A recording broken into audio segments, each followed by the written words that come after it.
परम श्रद्धेय महामंडलेश्वर पूज्य श्री यतीन्द्रानंद गिरी महाराज जी, उनके चरणों में नमन करता हूं। इस कार्यक्रम के विशिष्ट अतिथि के रूप में भारत सरकार के 3 मंत्री यहां उपस्थित हैं। आदरणीय श्री मनोहर लाल खट्टर जी, श्री किरण रिजिजू जी, श्री दुर्गादास उइके जी, अखिल भारतीय वनवासी कल्याण आश्रम के सम्माननीय अध्यक्ष श्री सत्येंद्र सिंह जी, कल्याण आश्रम के विभिन्न पदाधिकारीगण, समाज जीवन के विभिन्न क्षेत्रों में अपने कार्य और कर्तृत्व के कारण देश प्रेम और राष्ट्र के भक्ति के चलते सक्रिय रहने वाले सभी समाज बंधु, श्रद्धेय माता भगिनी, मर्यादा पुरुषोत्तम प्रभु श्री राम के कृपा से भगवान बिरसा मुंडा जी की दिव्य प्रेरणा से श्रद्धेय बाला साहेब देशपांडे जी के कर्तृत्व के फलस्वरूप कीर्तिशेष जगदेव राम उरांव जी के संगठन कौशल के परिणाम, जिस अखिल भारतीय वनवासी कल्याण आश्रम के कार्य देशों विशाल होकर आज भारत माता के परम वैभव को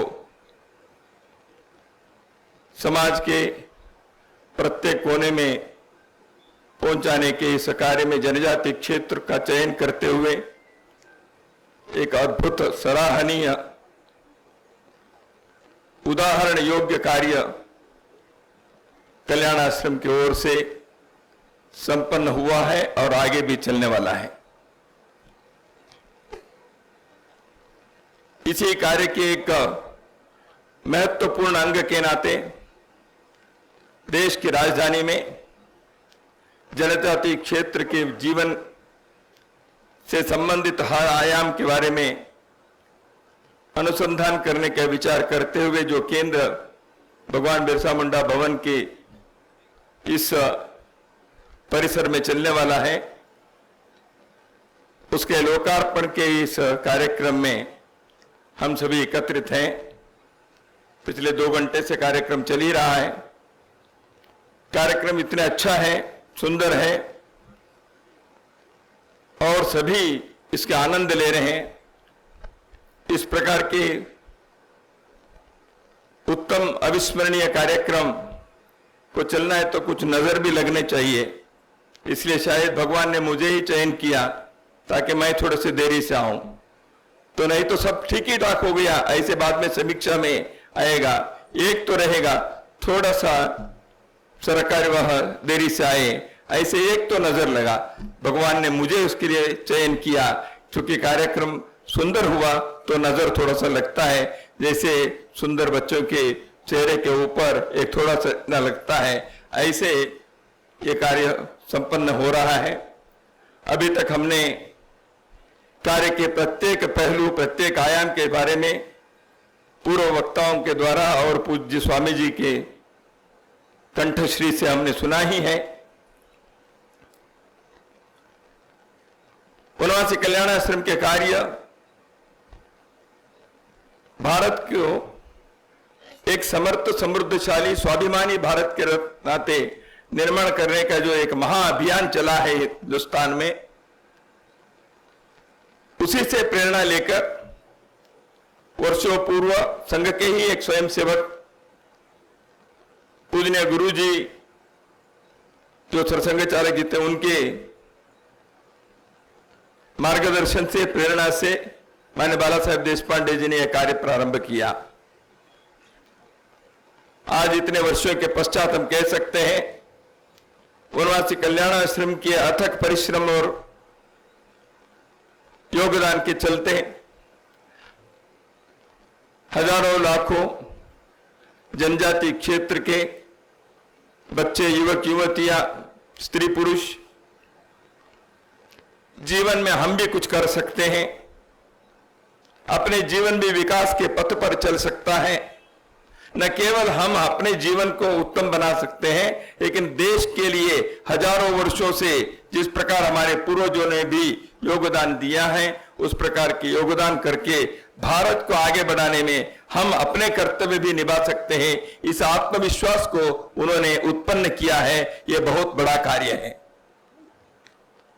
कल्याण आश्रम ने केवल जनजाति क्षेत्र के वनवासी बंधुओं के समस्या को लेकर सरकार के सामने रखने का कार्य तक सीमित नहीं रहा है। मांग उठाओ, आवाज उठाओ और आवाज उठाते हुए सरकार से मांग करो, ऐसे याचना करने वाले, आंदोलन करने वाले संगठन वनवासी कल्याण आश्रम नहीं रहा है। उसके बदले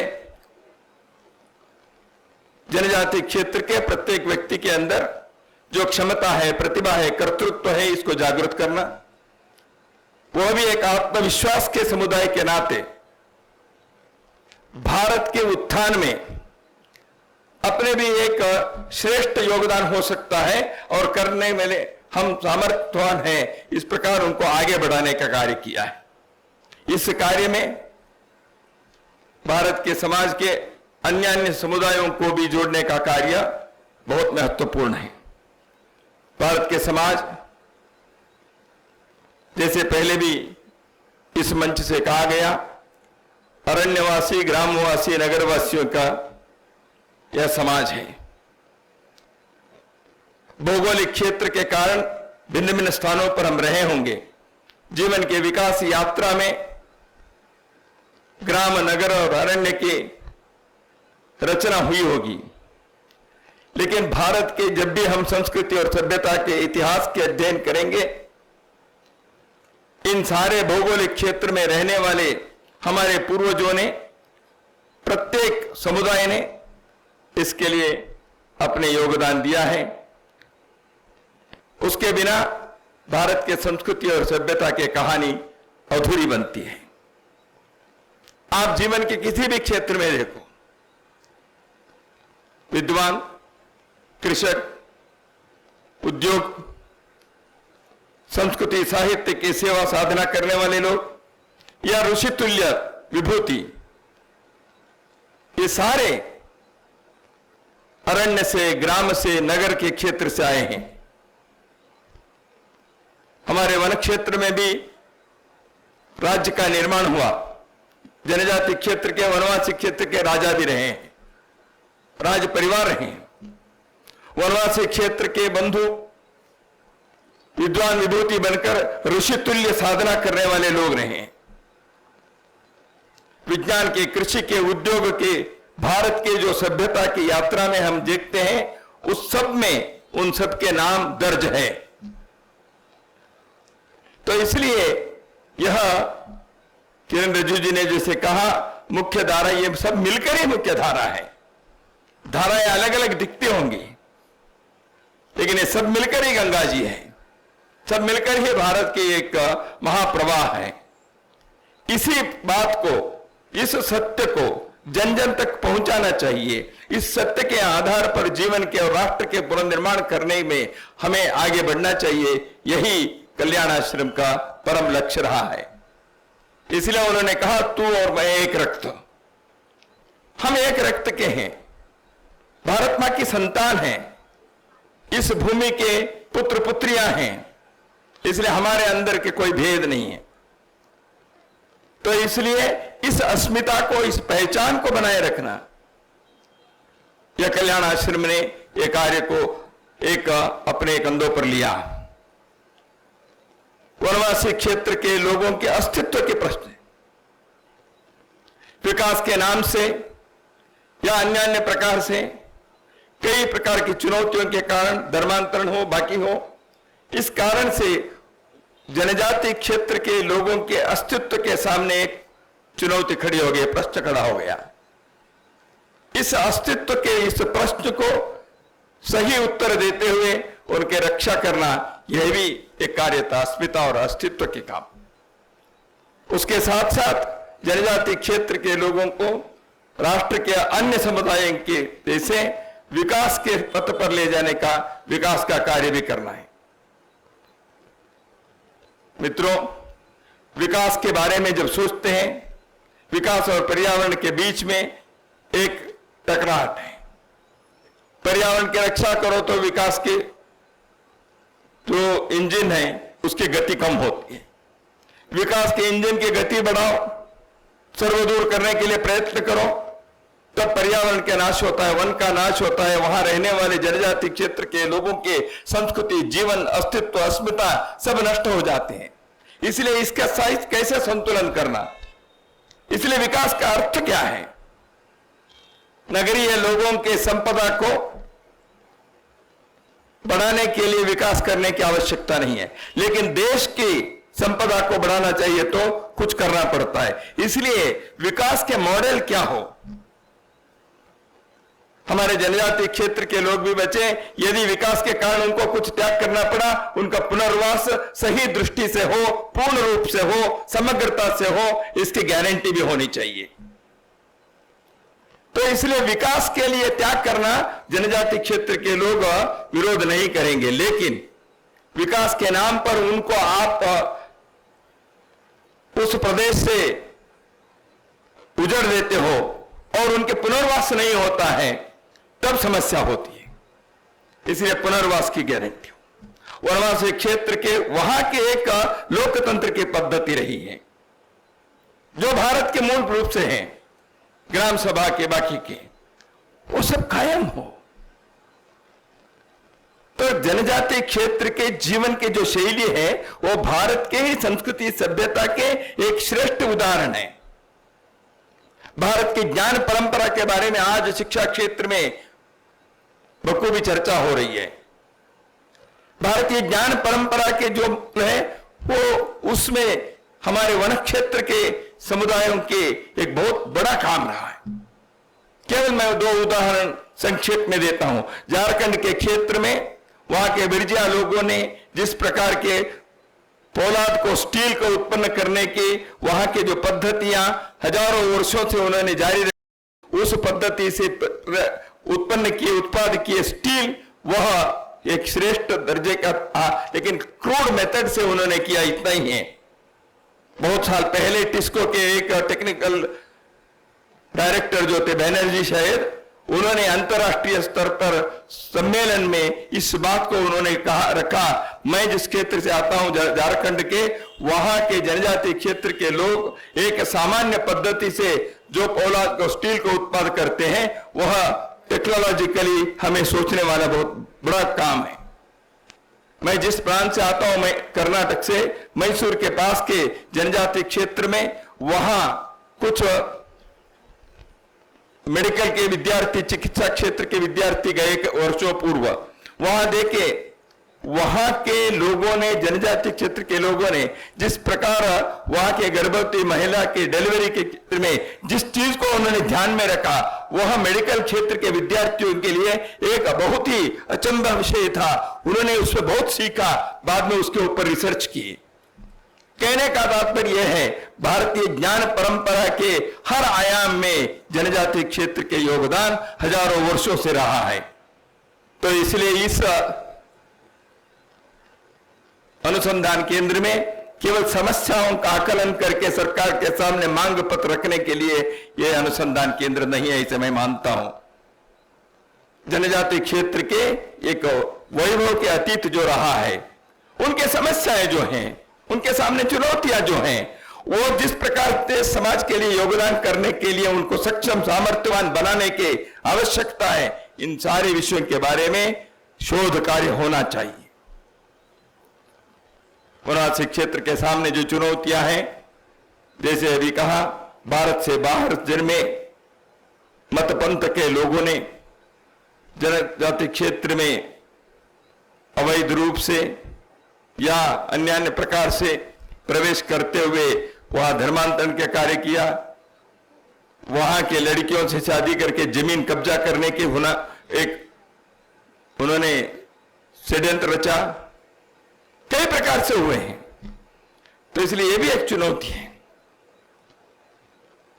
और वनवासी क्षेत्र के, जनजातीय क्षेत्र के नौजवानों के अंदर अशांति के एक भ्रमित विचार को फैलाया और उनके हाथों में विकास के औजार देने के बजाय बंदूक थमा दिया। इसलिए सैकड़ों हजारों नौजवान, सैकड़ों हजारों सुरक्षाकर्मी, उनके जीवन इस संघर्ष में चला गया। क्या भारत के लिए वो नुकसान नहीं है? हो सकते हैं वो नक्सलवादी के नाते होंगे, लेकिन देश के युवा थे, उनको भ्रमित किया गया। तो इसलिए समाज के, सरकार के, संगठनों के यह कर्तव्य बनता है, हम अपने ही भाई बहनों को जो ग्राम में हैं, जो वन क्षेत्र में हैं, उन सबको विकास के मार्ग पर लाने के प्रयत्न करें, उनके साथ संबंध रखें, संपर्क रखें, उनको स्नेह दें और उनके अंदर के सामर्थ्य को, क्षमता को उजागर करें, उनके अंदर आत्मविश्वास भरें। बोले जनजाति लोग, पढ़े लिखे लोग भी संकोच करते हैं। बोले जनजाति लोग चार लोगों के सामने जोर से बोलने के लिए संकोच करते हैं। बोले जनजाति लोग आतिथ्य के कारण उनके पास आए हुए हर एक व्यक्ति के पांव धोते हैं, उनके आतिथ्य देते हैं। वो आतिथ्य स्वीकार करने वाले लोग उनके साथ धोखा न दे, ये इतना तो याद रखनी चाहिए। लेकिन उस आतिथ्य को लेने वाले लोग उनको धोखा देते हैं, मत परिवर्तन करते हैं या उनके नाश करते हैं, उनके जीवन के जो मार्ग है उसको समाप्त करते हैं। तो भारत बचेगा क्या? इसलिए भारत के उत्थान के लिए, भारत की समग्रता, एकात्मता के लिए, भारत की अस्मिता और अस्तित्व के लिए जनजाति क्षेत्र की अस्मिता, अस्तित्व और समग्रता और विकास यह पूर्व शर्त है। इसे हमें भूलना नहीं चाहिए। आज भारत में एक पुनः विकास के पथ पर चलने के एक बहुत बड़ा उद्यम चला है। भारत करवट ले रहा है। भारत स्वर्णिम काल को लाने के लिए प्रतीक्षा कर रहा है। तो भारत के अंदर जो उत्साह है, उसके साथ साथ सारी चुनौतियों को भी हमें ध्यान में रखने की सावधानी अपने अंदर रहनी चाहिए। तो इसलिए अपने समाज के किसी भी समुदाय के सामने जो चुनौती है वो केवल उस समुदाय की चुनौती नहीं है, उस समूह की समस्या नहीं है। समाज में महिला समस्या कहते हैं, ये महिला समस्या नहीं होती है, समाज की समस्या है, महिलाएं सामना कर रही हैं। समाज की समस्या है, जनजाति लोग सामना कर रहे हैं। समाज की समस्या है, अनुसूचित जाति के अपने बंधु भगिनी उसके सामना कर रहे हैं। समस्या समाज के हैं, केवल उनके नहीं है। इसलिए आवश्यकता होती है हम सब इसमें एक मन होकर, एक दिशा से, एक लक्ष्य को प्राप्त करने के लिए हम अपने भाईचारा से, अपने राष्ट्र के कर्तव्य के कारण हम प्रेम से, स्नेह से, कर्तृत्व से इस कार्य में आगे बढ़े। तो यही कार्य वनवासी कल्याण आश्रम दशकों से करते आया है। इसलिए समाज के साथ जोड़ने का कार्य किया है। यहां बात आई नगरवासी, बाकी हर एक को जोड़ने का। इसलिए उन्हें यात्रा किए, उसके दर्शन करने के बाद करते हैं। छात्रावास नगरीय क्षेत्र में किए, छात्रावास में रहने वाले बच्चों के लिए नगर के किसी अभिभावक परिवार को उससे जोड़ा। आप दिवाली को, होली को और किसी पर्व को वन क्षेत्र में, जनजाति क्षेत्र के लोगों के बीच बिताने के लिए जाइए, ऐसे प्रोत्साहन करने का कार्य किया। जनजाति क्षेत्र में होने वाले उत्पाद को नगरीय ग्राम क्षेत्र के लोगों के बीच उसके विपणन के लिए, बेचने के लिए आवश्यक सेतु बनने का व्यवस्था कार्य किया। भिन्न भिन्न प्रकार से किए। भारत के संग्राम, स्वतंत्रता संग्राम में जिस प्रकार इस देश के हर कोने के, हर हिस्से के जनजाति के लोग अपने अद्भुत योगदान दिया है। स्वतंत्र भारत के इतिहास में वनवासी क्षेत्र के लोगों ने किए हुए योगदान को यदि हम नहीं जोड़ते, वो इतिहास अपूर्ण है। ये सब किए हैं लोगों ने। इस इसलिए भारत के उत्थान के लिए, भारत को विश्व की राष्ट्र मालिका में श्रेष्ठ दर्जे में रखने के लिए प्रत्येक समुदाय को अपने कर्तव्य निभाना चाहिए। प्रत्येक समुदाय को दूसरों के साथ चलने के, हम सभी संगच्छध्वम संवर्धध्वम समो वनाति जानताम, हमको साथ चलना चाहिए। हम सब भाई भाई है, भाई बहने हैं। यह भाव केवल मंच से, भाषण से, उपदेश से, नारे लगाने के लिए नहीं होता। जीवन के हर प्रकार के आचरण में, व्यवहार में, बोलने में, चिंतन में, अपने घर में, अपने व्यवसायिक क्षेत्र में, अपने मोहल्ले में, कॉलोनी में, गांव में, इन बातों को यदि हम आग्रह पूर्वक लाएंगे अपने जीवन में, उस प्रकार की एक दृष्टि को लेकर हम में प्रयत्न करेंगे। मेरे जीवन में, मेरे परिवार में, मैं इस वर्ष इस समूह के लिए, समुदाय के लिए मैंने क्या किया, क्या वहां जाकर देखा।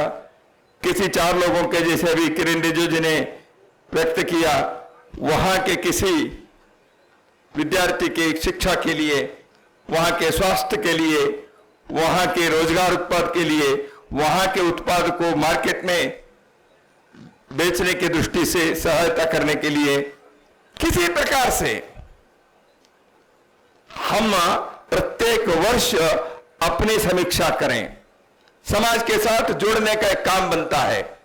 कार्यक्रम तो होते हैं, रिपोर्ट छपते हैं। केवल कार्यक्रम से और कार्यक्रमों के चित्र देखने से समाज परिवर्तन नहीं होता, जीवन में उसको उतारना पड़ेगा।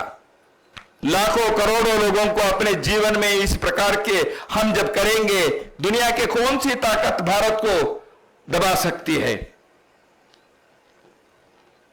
इसलिए भारत के सामने ये प्रश्न है। भारत के अंतिम पायदान पर खड़े हुए व्यक्ति आत्मविश्वास से भारत माता की जय बोलने वाला बनना चाहिए। भारत के अंतिम पायदान पर खड़े हुए व्यक्ति के बारे में सारे समाज अपने चिंतन, अपने कर्तव्य निभाने की दृष्टि से आगे बढ़ना चाहिए। तब हम कहें भारत माता की जय, तब हम कहें वंदे मातरम। इसलिए ऐसे कहने के स्वर्णिम दिन आने वाला है। भारत के राजधानी में कल्याण आश्रम ने एक अनुसंधान केंद्र को प्रारंभ करते हुए देश की एक दृष्टि को इस तरफ आकर्षित किया है। मैं सबको शुभकामनाएं देता हूं, भगवान से भी प्रार्थना करता हूं हम सबको भारत के जागृति, भारत के नवनिर्माण के लिए आवश्यक शक्ति, कर्तृत्व, प्रतिभा, परिश्रम, त्याग, ये सारी भावनाएं और हमारे अंदर ऐसी शक्तियां भरें और हम सभी साथ चलते हुए इस कार्य को संपन्न करें। अपने देश के कोई भी सुदूर क्षेत्र के, जनजाति क्षेत्र के रहने वाले, एक छोटे से कुटी में रहने वाले व्यक्ति के उस कुटी में भी आनंद के ज्योति जलते रहे। वहां रहने वाले छोटे बच्चे, उनके जीवन में सार्थकता, सफलता मिले। जनजाति क्षेत्र को जनजाति क्षेत्र के नाते विकसित करें। संस्कृति के दृष्टि से वो म्यूजियम ना बने, जीवित संस्कृति बने रहें। वो पिकनिक स्पॉट नहीं है, वो हमारे तू मैं रक्त के रिश्तेदारों के घर है। ऐसे हम जब सोचकर करेंगे भारत के उत्थान, हमको अपने आंखों के सामने, अपने हाथों से करने का सौभाग्य मिलेगा। ये सौभाग्य हम सबको मिले, ऐसे पुनः प्रार्थना करते हुए मेरे वाणी को विराम देता हूं। यह अनुसंधान कार्य एक प्रेरणा स्तंभ बने, एक दीप स्तंभ बने, यही शुभकामनाएं। सबको नमस्कार।